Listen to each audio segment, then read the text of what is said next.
how can I trust you while I don't know you, while you are very away from me? We are not even the same regulatory country Correct. or place. How we can do business? How we can trust each other?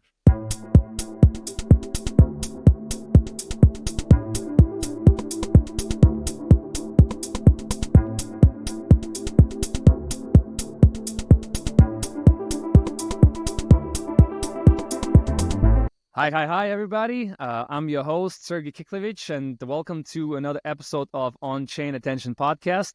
Today, I have an incredible guest with us, Yusuf Kenan Can. I'll tell you a little bit more about him, who he is, and what we're going to talk about. But as you know, on this podcast, we talk about Web3 innovations, all kinds of things, digital marketing, challenges, and interesting things in the creator and attention economy. Our main themes bring all kinds of interesting guests, and today from Turkey, our Yusuf Kenan Can. He is a marketing advisor for a very interesting Web3 project, DeFi project called Zinkira. He'll tell us all about it. Yusuf, please tell us a little bit more about yourself, and welcome. Thank you for giving us your time. Thank you so much for introduction, Sergey. So, I'm from Turkey, and I'm in the crypto space for a long time. When you think about the past 10 years, of course, crypto space is evolving. Yeah, so we were in the first times that there is not too many projects at that time, you know. So actually, it was really interesting, the story that I started with this crypto space, because at that times it was really difficult to understand. The crypto still is, by the way. It still is, but for me right now, it is a bit more easy. And it was really difficult to take pieces into the places and understand the concept of decentralization and cryptocurrencies and what is the financial fundamentals. I mean, the monetary system, why, Bitcoin become a thing. These all things was really scary. Correct. In the beginning. Correct. For understand, but it was really fortunate for me to understand it in the 2024, which is really early times of crypto space actually.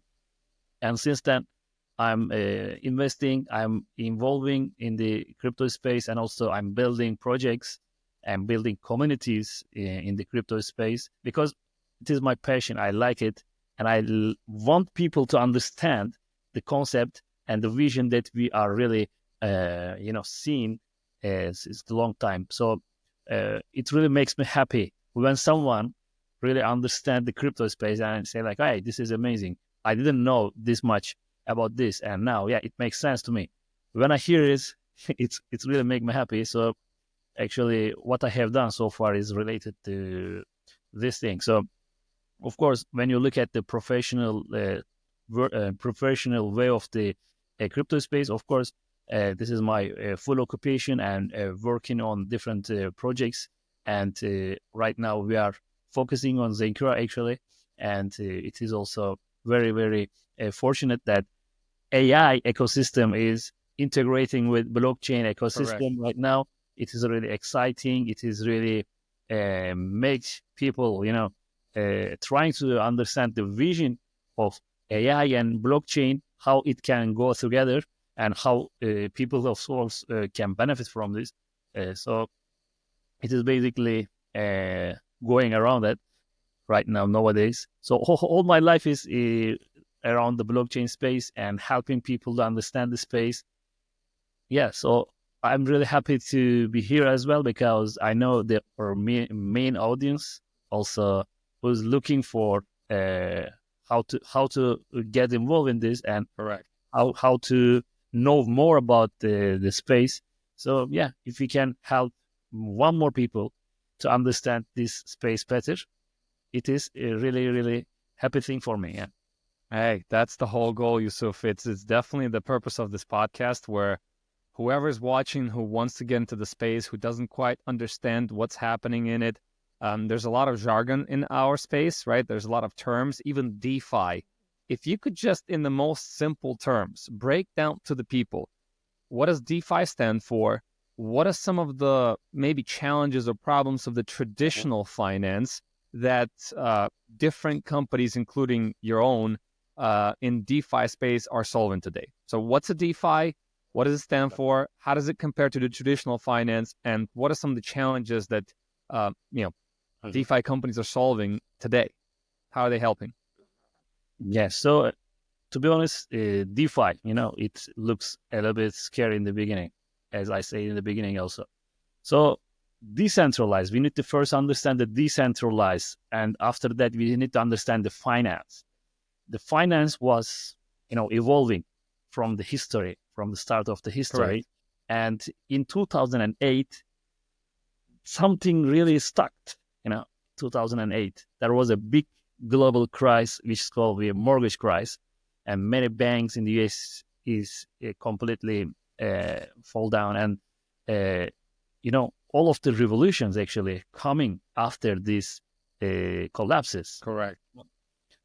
So what happened at that time is that actually people were looking for something to rely on without central systems, central, how can we name it? Central institutions. Control, governance. Yeah, actually. And people, we don't know, someone created a concept. It was just a concept in the beginning. And then people accepted it because it makes sense. When people understand, it makes sense. Even though many people heard about this concept after the price increases in the 2020, 2013, and after that in 2018. And when there is a bull market, people ask question, what is this? What is Bitcoin? What is cryptocurrencies? But behind the scene, there is a very big philosophy, which I really ever want to understand. And after that, it makes more sense for people. So decentralized, people wanted something decentralized, which they can rely on the technology, on the something, a protocol that nobody can break it and nobody can manipulate it. And they wanted to integrate finances inside it. So finances, when it comes to finances, of course, Ethereum created smart contracts, and this bring another revolution for the space. Before that, there was only Bitcoin, and you can consider Bitcoin as, storing value and maybe transferring money anywhere and any amount without asking any permission from anyone. Correct. Around the world, right? Yeah, around the world. And after that, Ethereum created another layer, like smart contracts. Okay, boom, what is smart contract? Yeah. I'm going to put a pin in that question because I'm going to ask you that question to explain what the smart contracts are. This is a really smart good one. Contracts. It is really something that changed the industry. It's a groundbreaking terminology. When people understand that, wow, this is something really can change the world, change the habits, change everything else. So when I go back to the question, what is DeFi? If you ask me, like something that really can connect people around the world to trust on only one thing, which is the technology, which is the data, build other systems around it, which makes it possible. And nothing else can make it possible because, politics and governments and all that stuff, at the end of the day, they take their own advantages from everything they build. And we are just, we cannot help it. We cannot do anything about it. We just obey the rules, and that's it. We cannot do anything else. So in these terms, I really like the DeFi and this ecosystem because it brings the freedom to people. It gives an option to people. Okay, you can still use the traditional finance. Nothing wrong about it. But there is another option here, and it's bring really freedom to people when they understand.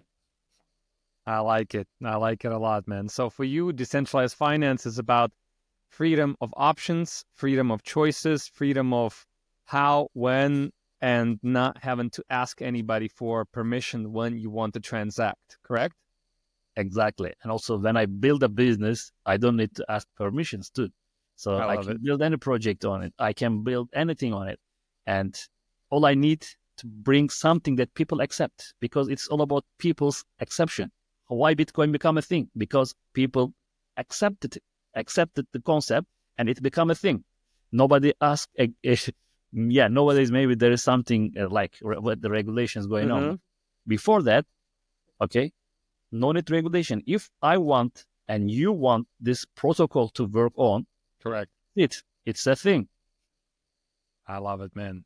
Now, you dropped the bomb in terms of smart contracts being the groundbreaking technology that the world of Ethereum and that whole protocol brought. Tell us a little bit more. Why was it so groundbreaking at the time? Why is it still groundbreaking at the time?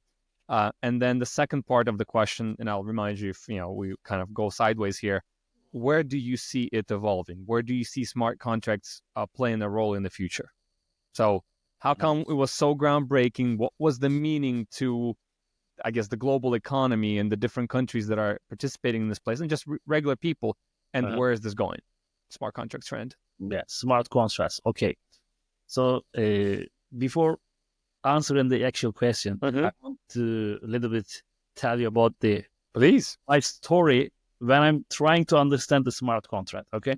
Perfect. Well, when I first came across with the concept of DeFi and the smart contracts, actually it is combined, because without a contract, you cannot make the DeFi system, because there should be some protocol, right, in the coding.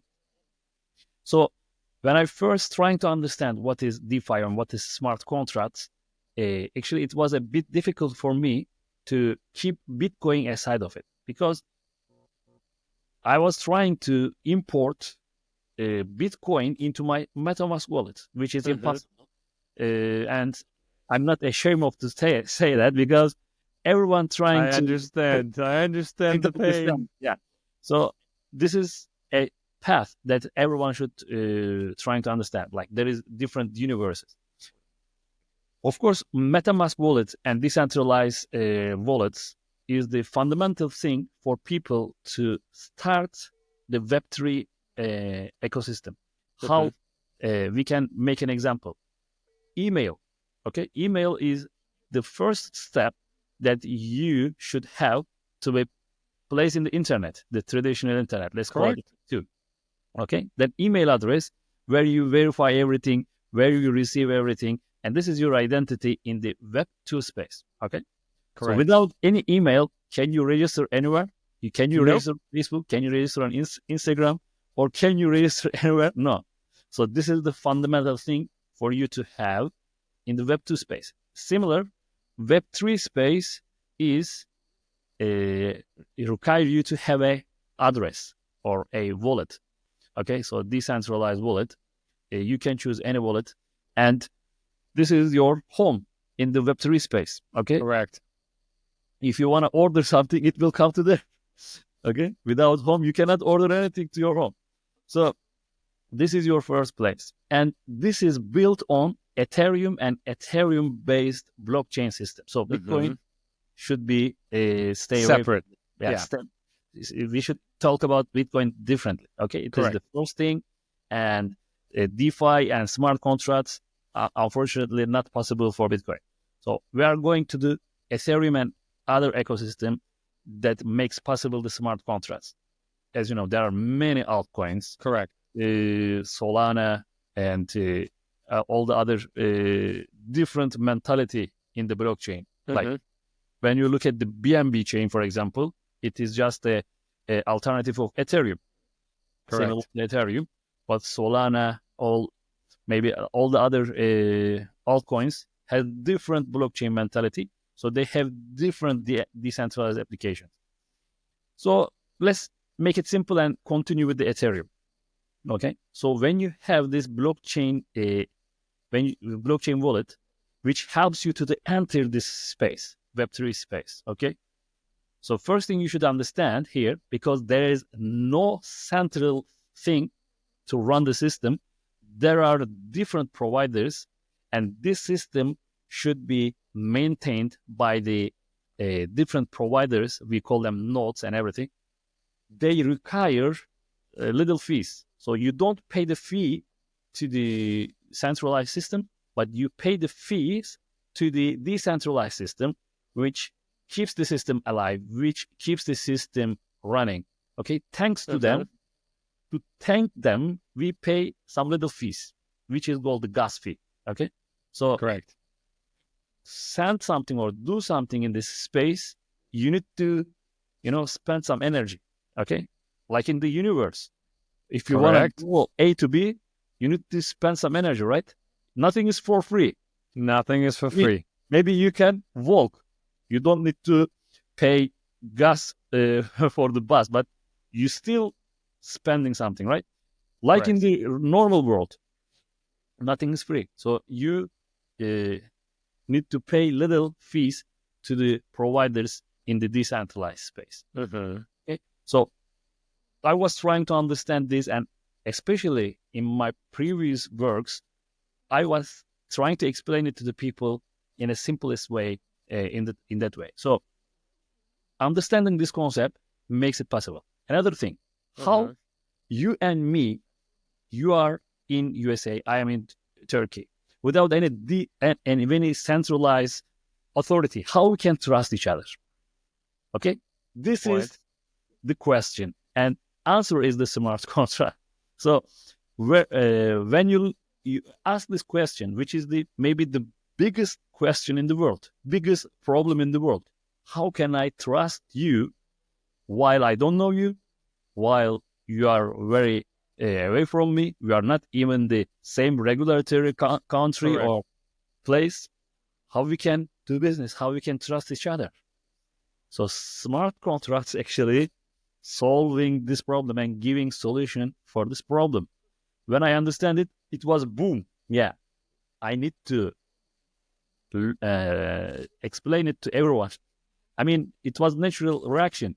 I wanted to tell it to my friends, tell it to my family, and then it naturally created some community around me, because people started to ask questions, and I said, like, I cannot answer all of them one by one, so I need to create some system that can help people understand this more, and also meanwhile I can start a foundation of a business in the future, like a consulting business or or marketing. So when you think about the DeFi and decentralized system, it means a lot to me, because it is an idea that makes me really passionate about the ecosystem. I got you.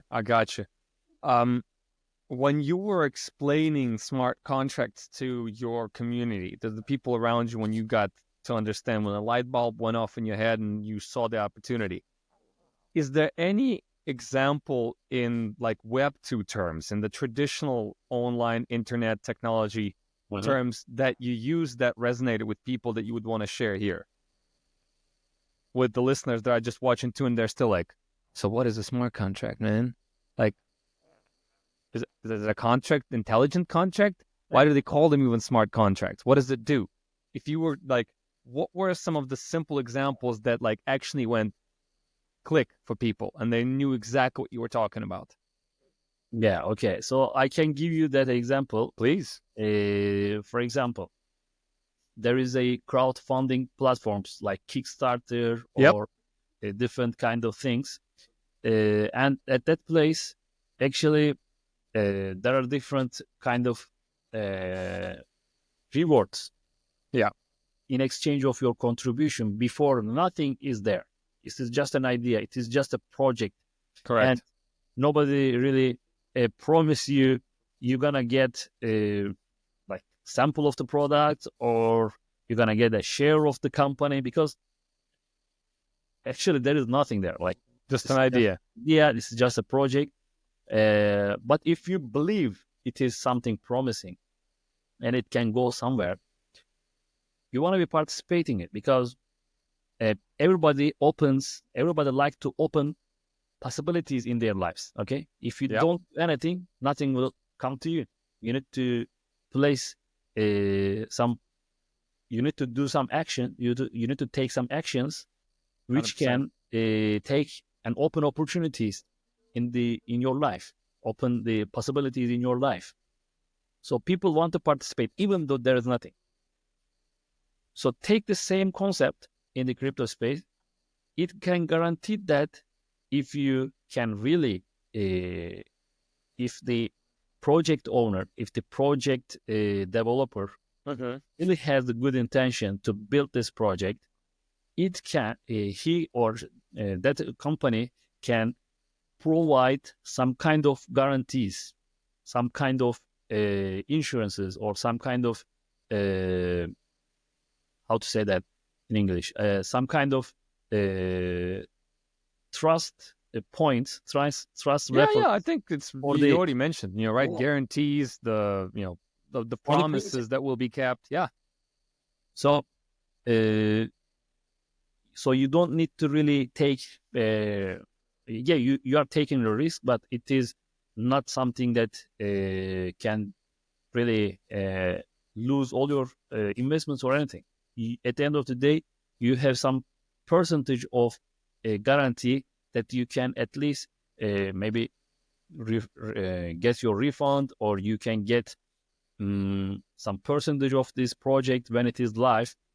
If I need to give another example, liquidity locking up in the crypto space with the smart contracts allow people to have insurances. Okay, I'm buying this token and investing in this project from this price, and at the end of the day, even in worst case scenario, I can sell this token from this price.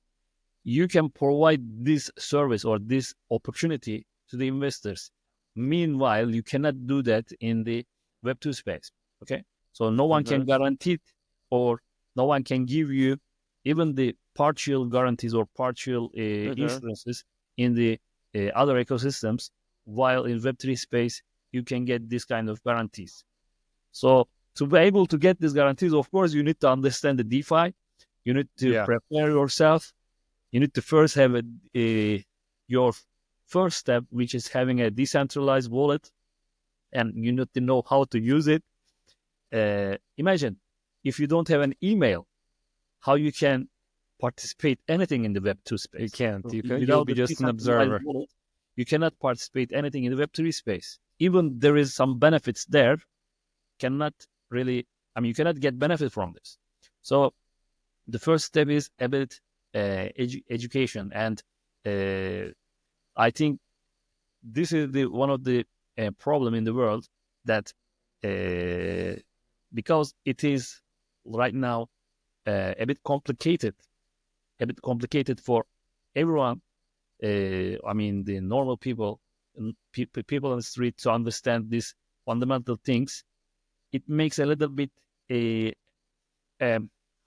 gap between people who understand it, and who didn't understand that technology, and basically they cannot get benefit from this ecosystem, what they have offered. So when I make my investments, I can have some kind of insurance that at least I can sell this back from this price thanks to this smart contract, or at least I can get something back if even the worst case scenario, this company can provide more, this project can provide me some kind of alternative. It's really amazing. Is it fair to say that the way you are understanding and describing smart contracts is it's like a set of rules and it's like guardrails that are set from the very beginning, preset, that determine how certain things are going to go and play out? It's like different scenarios that are already predetermined, that once they're launched, they cannot be changed, right? So you know that it has to happen. The algorithm, the code, the program has to follow the rules. You will not be cheated, and therefore it builds trust in the entire ecosystem, or at least more of it. Yes, exactly. So this is actually the biggest point the rules are set, and Mm-hmm. game of the rules cannot change in the middle of the game. And more than that, you can get financial insurances, financial guarantees, not just on paper. It is just technologically in the system, and you can just unlock anytime you want. This Okay. is a very big freedom for people to invest in this projects. I have a follow-up question then for you. Now let's put our marketing hats on, right? All right. And marketing hats from the Web2 world, traditional world. It's okay if we also talk about the Web3, but let's mix both. We are traditional companies. We are companies that have been around for a long time. We have done all kinds of things, digital marketing. We know how it works. We've been relying on existing systems. What you're describing to me is a bit of a Pandora box that has been opened that is allowing me, if I understand this correctly, to create campaigns with specific set of rules that can provide assurances, guarantees, can set particular rules and guidelines. How do you see, from a marketing perspective, the Web2 space merging into the Web3 space and taking the tools that are available and taking the smart contracts that you were talking about and using them for the benefit of themselves and for the benefit of the customers that these businesses typically have? So how does the Web2 world right now looking at this space, and what do you see as solutions and use cases for the DeFi tools and smart contracts for companies that have the budgets, have the money, but maybe they've been just on the sidelines saying, I don't understand this. Like, I don't understand this. How can I use this? And here you are saying that Web3 is more transparent, more safe. There's certain rules, assurances. There's a global community which opens up, right, the borders. So I, as a company, can attract now customers all around the globe. Where do you see use cases for the DeFi and smart contract technologies for more traditional companies from where you sit, from your perspective? Okay. So I can start with this question like that. All the businesses, what is their fundamental needs and questions they're asking to themselves? How can I get more customer? Yeah. How can I grow bigger? And how can I sustain my business more? Because it's all about building a business, maintaining it, and growing it for the businesses. This is their priorities. So in this ecosystem, you can connect with your customers, with your users, with your community, and you can help them being part of it rather than just being your customer. Because in the especially attention economy, every customer has a bigger value than used to be, because one customer can with the one comment or one recommendation or maybe just a positive, one little positive side can create a butterfly effect for the business that can reach many different markets they cannot used to reach out. Correct. This kind of Web3 technologies, like rewarding their loyal customers or rewarding people who is talking about them, is actually creating big opportunity for the business owners to reach more people and maintain their businesses. As I say in the beginning, what is their purpose? Build the business, sustain the business, and grow the business. So they can do that with more effective way with the Web3 space, because, for example, they can give some guarantees about their reward system. So that nobody is going to question if it's going to happen. or if this reward is going to be, how to say, given to me, or if I complete this task, or if I complete this quest, will I get anything? You don't need to worry about this because it is going to be there with the smart contract, and it is going to make your customer with partnering with you, which open for business very, very big possibilities to grow their business. I think in terms of marketing, this is has never been done in the history. I agree.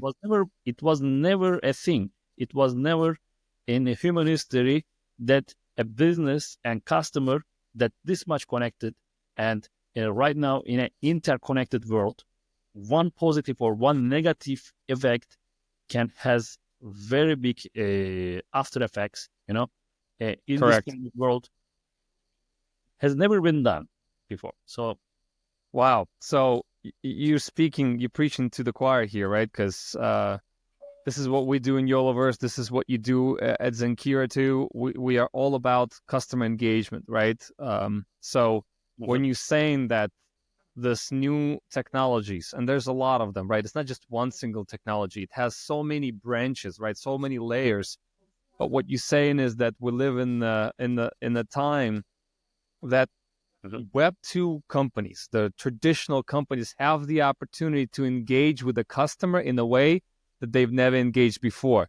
And in that sense, get new customers, expand their businesses, and because of the direct reward capability, so they can reward their customers more directly instead of what did they do in the past? Spend money through all kinds of middle parties, and there's multiple middlemen that are in the ad serving business trying to catch the attention of the person who is being distracted now in today's day and age, right? Multiple social networks, multiple websites, phone, tablet, laptop, desktop computer, right? Different environments that, work environment, home environment, in the car, maybe on a bus, maybe walking, maybe sitting, but the screen time is, has grown significantly. It's great for me to hear that from you, that this is where the world is going, because we're big believers that where the world is going is that the companies gotta focus more on the customers and reward them for comments, likes, feedback, right? Surveys, the actual stuff that matters versus chasing them and trying to chase them with the traditional advertisements. You're now saying, hey, there is a way that these new tools in the Web3 and a DeFi world and with smart contracts allow you as a company to attract the customer more directly and engage them in a way that creates a bond that they didn't have with the customer before. And we all know that a loyal customer is worth 10 times more than just a regular customer, because if you can have your customer come back to your business, that is the greatest thing that you can achieve, because a recurring or returning customer is that much more valuable. Because how much money, this is another marketing question for you. How much money companies spend out there on customer acquisition? billions of dollars. This is a billion-dollar industry. The attention economy and all the other stuff. Really, people asking these questions. Where is money going? Why these centralized companies become that big? Yeah. I mean, for example, Meta, why it became the biggest, one of the biggest, more valuable company in the world. Correct. Without solving a significant a problem in the world. They didn't bring a revolution to the world, or they didn't solve many people's problem, or they didn't invent something really, really useful. Okay? Yeah, I appreciate their efforts to change the world, but when it comes to the valuation, they just put everybody into a space where you cannot take your chains out. You cannot break your chains out, because they are providing something for free that you can benefit, but then you are the product, because you are the main thing in that ecosystem that makes it valuable in the ecosystem. Without you, this person and that other, all the persons, all the people, that system is just not meaningful. So this interconnectability makes it more valuable.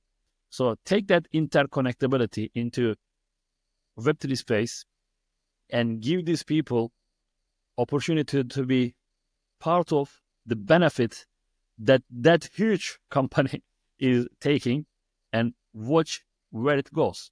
It is the future. It is where it comes to in the Web3 space. When more people understand that, it is going to be creating more wave of people to adapt it. Because in the world, if you want people to adapt on something, just talk about the rewards, talk about the benefits. And once it's once it's revealed, it's naturally growing. And when we look at the last 10 years, why there was a Bitcoin and then now it's $1 billion industry or $1 trillion, I don't know. Trillion, yeah. Industry right now is just, this wave starting like a big bang, starting from Bitcoin, an idea of some person, Satoshi Nakamoto, and then it's growing and growing and growing, and it's now $1 trillion industry. Everybody put some value in this industry, and it's growing. It's gonna grow even more. So I gotcha. Cannot stop it. Like a big bang, right? Universe is incredibly growing, right? So where it will go? Of course, it is going to take other industries inside of it, and some of the industries, maybe they will not survive because it is not going to be functional anymore for people to stay there. Will come to this space. So what we can do here is taking some positions as a user, as a business owner, as an entrepreneur, as a content creator, whatever you want to be part of it, you should take your position. That's why, for example, I personally quit my past profession, which is mechanical engineering, and just focusing all my life into this space because my initial question was, what can I build today and I can be more valuable in the Web3 space or in the blockchain space in the next 10 years? This was my question.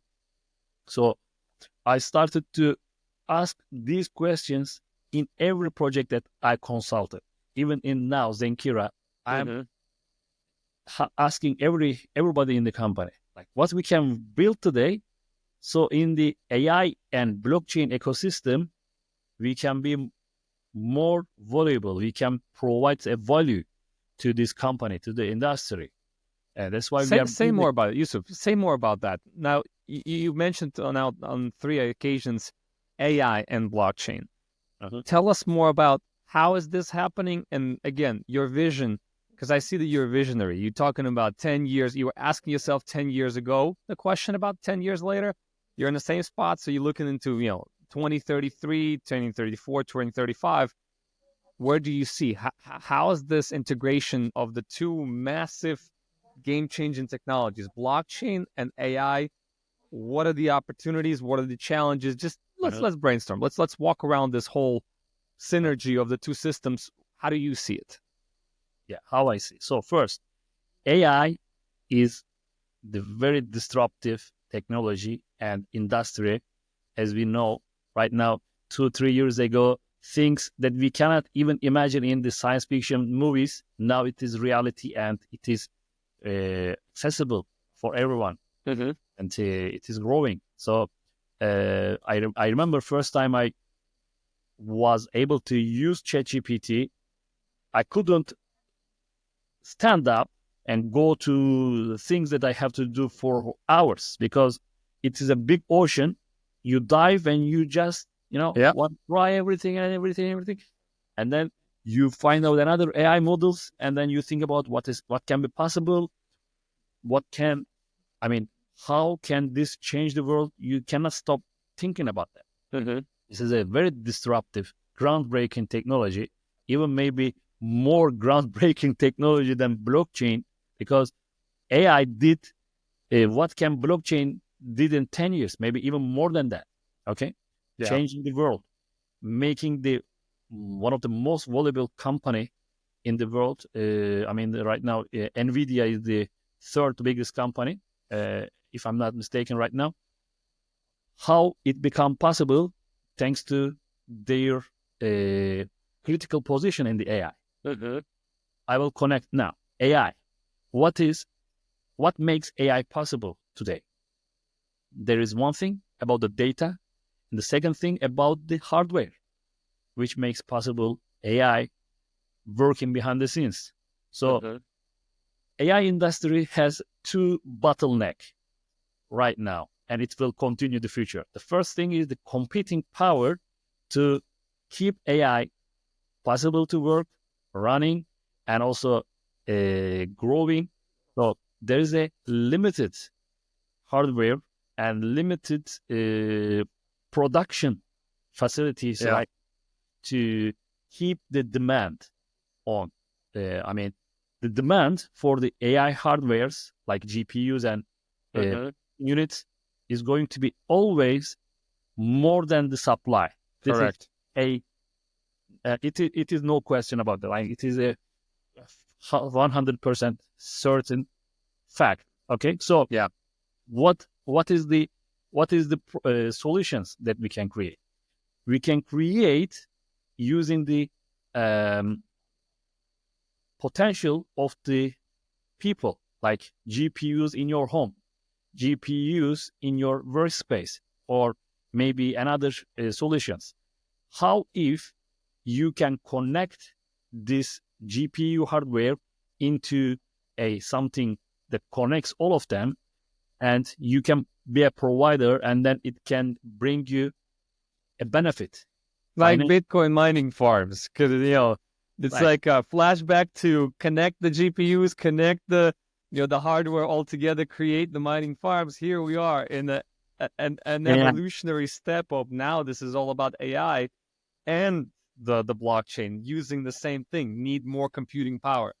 Crazy. Exactly. Like, after the Ethereum switched their algorithm from proof of work to proof of stake, it was an option for them, because now they can use less hardware, and maybe it is better for their algorithm to, like, Ethereum was having some stability problems, but now maybe they overcome it.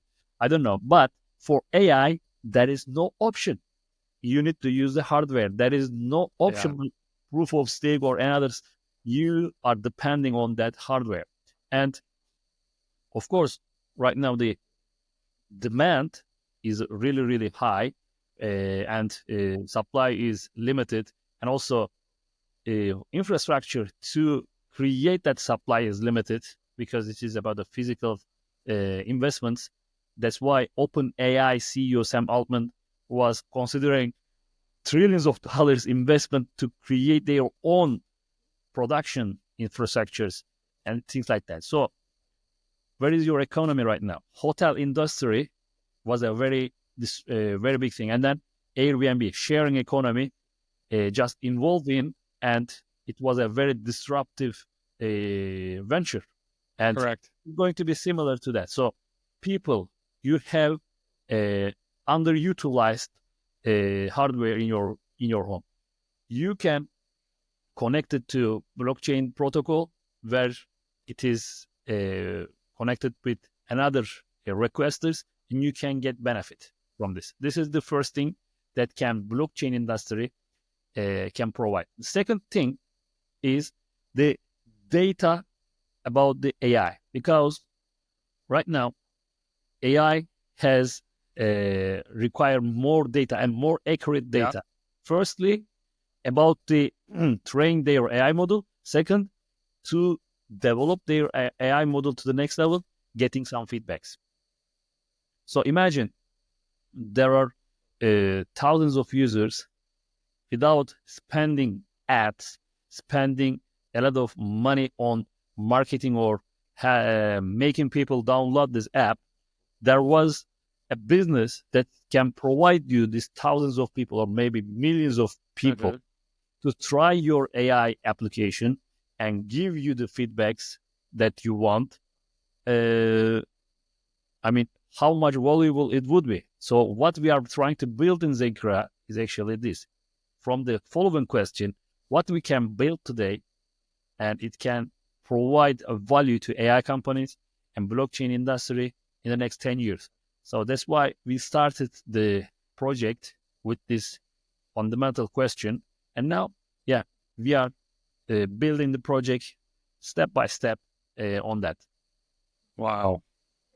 I hope the listeners get a little bit of the wow effect here as well, understanding that we're witnessing the convergence of such powerful two technologies. And for an average user, there will be all kinds of opportunities to monetize. I'm hearing monetization for an average user, more options for monetizing their resources, because you said they're underutilizing their resources, their computing power, their electric grid, their internet online connection, the hardware that is in their phone, in their laptop, in their tablet, in their something else, connected cars, right? Automotive industry getting more and more smart, the electrified auto industry as well. I'm just hope that people understand that for an individual, anybody, doesn't matter where you are globally, more opportunities to monetize your resources and then your time and attention and energy spent online are coming to the market. And projects like yours, I'm excited. That's why, when we talked with you originally, I was like, this is exciting because you and you are trying to solve a problem also of engagement, like getting the users around the globe to engage with the space that is dragging the Web 2 space. So I'm talking about the Web 3 space, dragging the traditional online and internet economy and Internet of Things economy into this new venture that is still scary, right? For most people, there's still regulation that is just being framed and shaped around the globe. But when the tractor was introduced 10 years ago or so, an actual tractor to the farms was introduced, and people that were using horses and oxes and whoever else, right, to drag the plow and plant seeds and grow whatever they were growing, the initial reaction was, "The hell is this? Who needs this? This is such a waste of time. You need to what? You need to put gasoline or kerosene into it? Like, that costs money, and how fast can it go, and how good can it be? Wait, you need an operator, you need to train somebody about it." But look what's happening, even then 20, 30, 40 years later, the agriculture revolution that took place. This is no different. All of these new tools are the tractors of the early 20th century. Yes, we do need to be trained about them. Yes, we do need more people explaining these things easily, but that's why we're exactly here. So I hope our listeners really appreciating and are getting more and more interested in learning. And both, I know, Yusuf, you and us at YOLOverse, we're creating more and more opportunities to have educational tools available that will lower the barrier of entry to the Web3 space for everybody. And I'm almost certain you don't even know it. I haven't even told you because this is coming to me live. We're going to invite you and your company to be a contributor on Vividly, our network, where it's an ed tech company. We're literally creating a space for people to learn Web3 tools, technologies, get trained, get educated, get certified, become experts themselves, and also have different ways of monetizing that time too. Like, this is what I'm 100% clear on. The reason why I decided to kind of really go all out on Web3, because I recognize the possibilities to generate income for people around the globe. And some of that income is going to be shared by the Web2 companies that they have been given away without even knowing to all kinds of middlemen along the way that participate in the ad distribution food chain.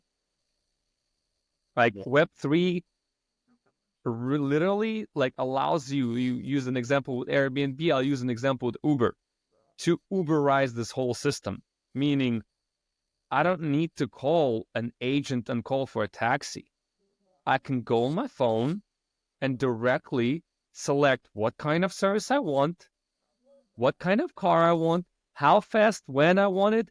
I can leave the ratings. I have the insurance policy there. Like, what Uber did is what I think Web3 is going to do to the entire Web2 ecospace. It's just going to create this direct link between the customer and the companies are going to pay to the customers directly in some way, shape, and form. And smart contracts that you were talking about give us the technology that can set all of these rules in place, and nobody needs to manually mess with it. It's an automatic system, right, that distributes according to the preset rules that both you as a customer and I as a company see in the open space, right? We can see it online on a blockchain because it lives there. Am I, if you could comment on what I just said and add anything from yourself to it, and from what you see as the future of this entire ecosystem's, emergence, please. Yeah, exactly. This is the whole idea from the beginning, taking the centralized authorities out of the roles and putting more transparent. Of course, there can be authority, but this is a transparent authority, and some rules are already set and you cannot change it. And at the same time, giving more say to the users instead of just being letting them to be a user in the system, like without any role or without any opportunity. I think this is where the world most changing right now, because when you compare to even the 20 years ago, not hundreds or 200 years ago, just 20 years ago, the engagement level, customers and the businesses, and also interconnectivity of this, people that can create an amazing waves around the world. It just has never been in the world, in the human history. That's why things, change. The rules of the game in the business and economy is changing, and it is giving more power to the people, because you cannot hide anything, and not because of the regulations, but because of the fact that your business is going to be affected in a negative way. You cannot really do something wrong about your business, or you cannot. You need to push yourself to giving the best service as possible, not just because your business regulated or you're gonna get some fine or anything, just to get more business and also survive in the business, because it's gonna create a big competition in the market. If you are wrong, you are gonna naturally, eliminated.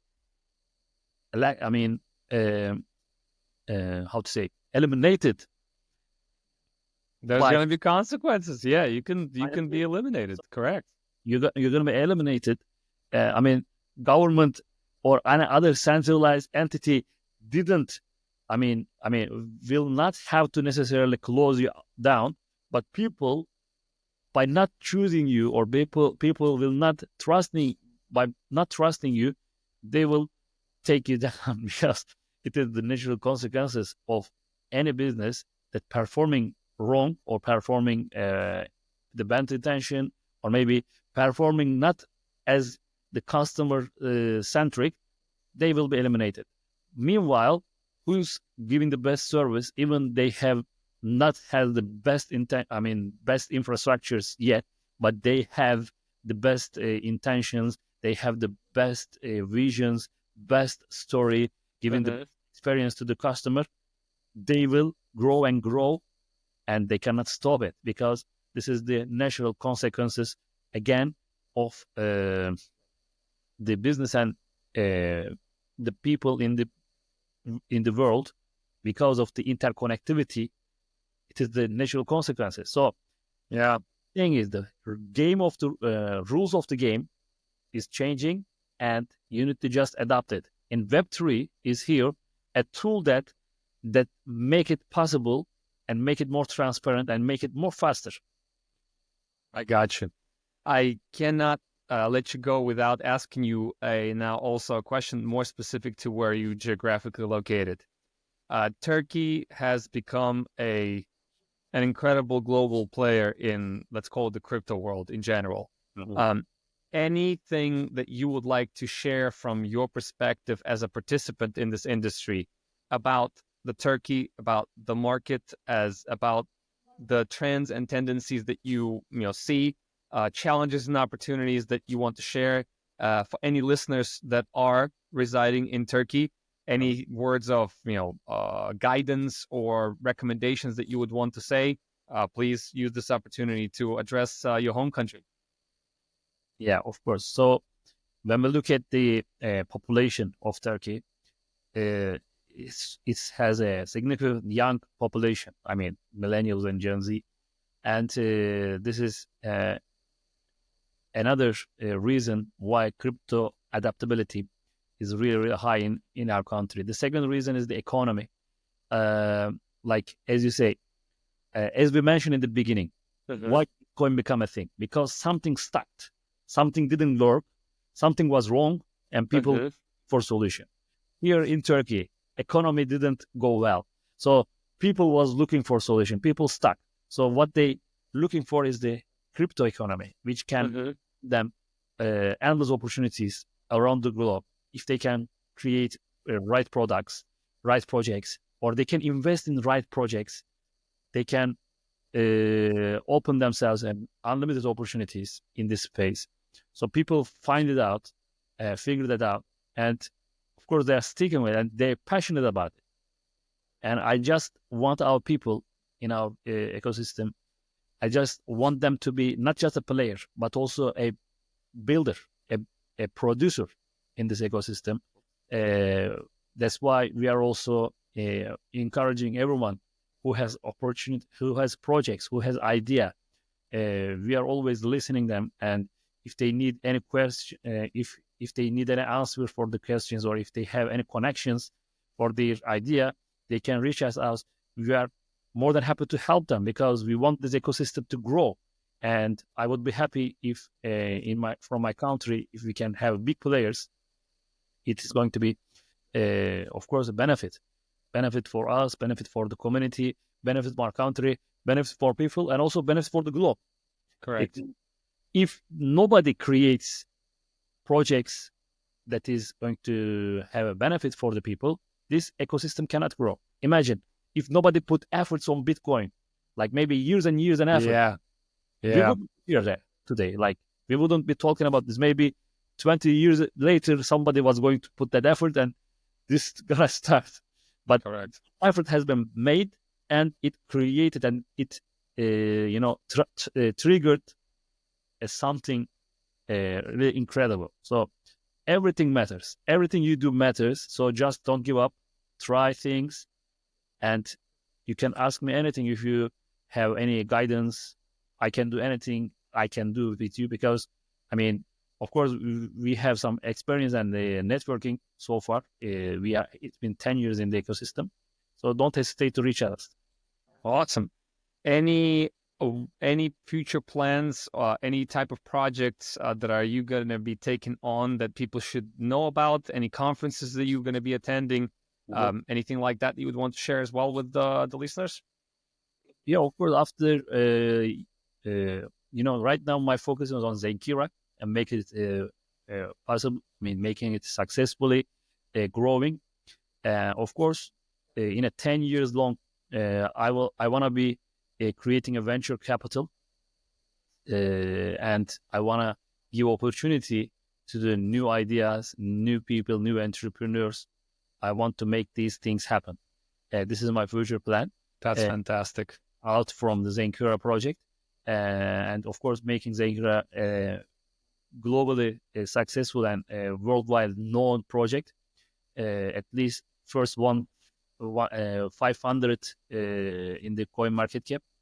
So aside from that, also I want to create some educational system. I want to continue with that one because global adoption is really important.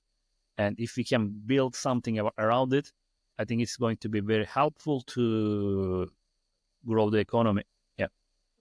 Awesome. Well, I want to thank you, Yusuf, for being a valuable guest on our podcast. We have a lot more guests coming up on the podcast in the next couple of months as well. We hope to see you here again. The guests that contribute to very valuable topics, I always like to invite back. I'm sure you'll be up to amazing things. We look to collaborate with you and your company as well. We have invested a lot into Turkey and the Turkish market. So always a great pleasure and an honor to have people like yourself to present these incredibly sometimes complex things in the ways that people just can get, and it resonates with them. And I hope that our listeners and viewers will be participating in this ecosystem a lot more. And please check out Yusuf's profile on LinkedIn and also his company. You can see it's on his shirt, Zenkira. Please check him out. Please reach out to him, and you will see him, of course, in other ways and other places, including hopefully one of our online properties called Vividly as one of the educators and contributors. Please follow us. Please follow him on social media, and see you very soon. Bye-bye.